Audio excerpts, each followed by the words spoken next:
Alors, ensuite, nous allons voir deux principes qui sont pas mal utilisés en fait, notamment dans la vidéo, qui va nous permettre d'avoir en fait sensiblement toujours, quelle que soit notre image, à peu près le même visuel, la même sensation. On va parler de deux choses, du vignettage, on va faire un vignettage, et de la coloration de mon image. Donc on va commencer tout d'abord par le vignettage. Les deux utilisations, les deux choses que je vais vous montrer sont exactement issues de la même technique. On va d'abord créer une forme rectangulaire exactement à la taille de ma diapositive. Une fois que je vais avoir fait ça, je vais tout simplement aller dans Format, Remplissage de forme. Je vais placer ma couleur en noir pour l'instant. Contour de forme, sans contour. Donc je me retrouve avec un carré noir au-dessus de tout ce que j'avais fait, qui me cache l'intégralité donc de mon diaporama. Et on va essayer de comprendre ensemble comment ça fonctionne. Ensuite, je vais aller dans Style de forme.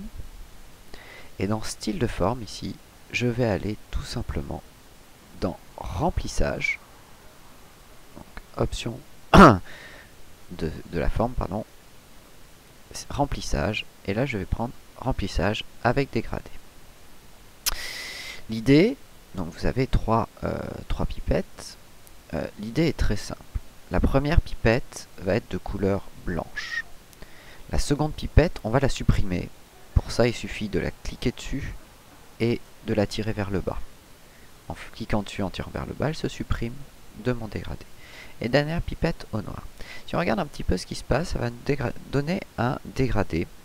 Ce dégradé, on va le passer en radial. Et dans l'orientation, on va sélectionner radial au centre. Pour avoir couleur blanche au centre et couleur noire ici sur les côtés. Ensuite, ce que l'on va faire, c'est que en déplaçant cette pipette blanche, vous voyez, on va accentuer ici la zone de dégradé. Ok. Donc pour l'instant, on va la passer pour que le blanc arrive à peu près à hauteur ici. Le rond blanc principal arrive à peu près à hauteur de la marge à quelques centimètres près. Une fois qu'on a fait ça, on va tout simplement passer cette pipette avec une transparence à 100%. Ce qui va nous permettre de faire une chose très simple. On va cliquer sur Fermer, et on va regarder un petit peu ce qui s'est passé. Tout simplement, on va voir que dans notre image, les bords de l'image vont être assombris. C'est ça qu'on appelle faire un vignettage. Je vous montre sans et avec. Sans, avec. Ça va donner un effet où le sujet qui est au milieu va devenir beaucoup plus central. On va être beaucoup plus fixé sur l'élément qui va être au milieu. Ça va le mettre en avant encore une fois. Alors, bien entendu, on peut travailler encore un tout petit peu cet effet. Si on revient sur les options de style de forme ici, on va pouvoir placer cette pipette tout simplement avec une transparence un tout petit peu plus légère. Mais il faut vraiment que ce soit très léger, du 10-12%, grosso modo, pas plus. Ça va permettre d'atténuer légèrement l'effet. Et enfin, ce que l'on va faire, c'est que cette forme, maintenant qu'elle est prête, on va la mettre à l'arrière-plan. Ce qui va éviter de cacher ici Passion Piano et Entrée. Et ce qui va nous permettre surtout de pouvoir rendre un cliquable Entrée tout à l'heure, sinon ça ne pourrait pas l'être puisque la forme passerait devant. Ce qui n'est pas du tout notre but. Vous avez pu voir aussi, j'ai viré ici 2-3 choses, j'ai rajouté cette petite forme et j'ai viré mon élément vert que je trouvais pas très joli. Faut pas hésiter à faire évoluer son interface, ça c'est vraiment le moment, hein, bien entendu. Alors, je reviens sur insertion, je vais passer maintenant à la colorimétrie de mon image. Donc pour ça, enfin pas la colorimétrie, à la teinte de mon image pour être exact. Je vais recréer un rectangle sur l'intégralité de ma diapositive. Dans Outils Format, je vais aller dans Contour de forme, sans contour pour en supprimer les contours. Je vais revenir sur les options de style de forme. Je vais aller sur Remplissage en dégradé. Et je vais recréer un dégradé de toute pièce qui va être un dégradé cette fois linéaire qui va partir d'une couleur haut et qui va aller vers une couleur bas, c'est-à-dire cette option là ou cette option là, comme vous le souhaitez.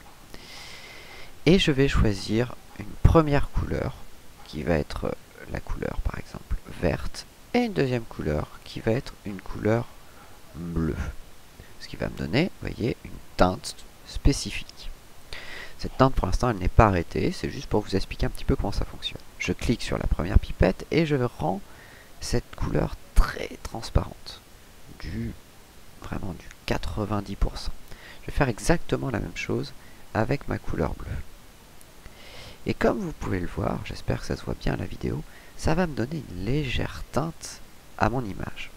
Alors souvent on joue énormément avec couleur chaude, couleur froide, couleur chaude étant la plus chaude étant l'orange bien entendu vif, et la couleur froide le bleu, un bleu vif. Et deux couleurs froid-chaud qui sont très utilisées. Donc c'est ce que je vais faire, je vais mettre le bas de mon image, c'est la lourdeur plutôt froide, et le haut de mon image, qui est le côté plutôt dynamique, plutôt chaud. Ce qui va me permettre d'avoir, comme ceci, une légère teinte, vous voyez, sur mon image. Cette teinte, l'avantage, c'est qu'elle va s'appliquer sur toutes mes images après. Et ça va me donner un effet cohérent de diapo en diapo. Je vais cliquer sur fermer et bien entendu, je vais aller dans reculer, dans outils dessin format, pardon, liste déroulante reculer, mettre à l'arrière-plan, afin que cet élément passe totalement derrière mon image. Bon ben voilà, j'ai créé ma première vignette. Vous allez voir, les autres sont plus rapides à faire. On a le début de notre interface. Donc pour ça, maintenant je vais vous montrer un petit peu comment on va faire les autres diapositives de notre interface de démarrage, et puis voir un petit peu comment on finit de configurer cette interface de démarrage.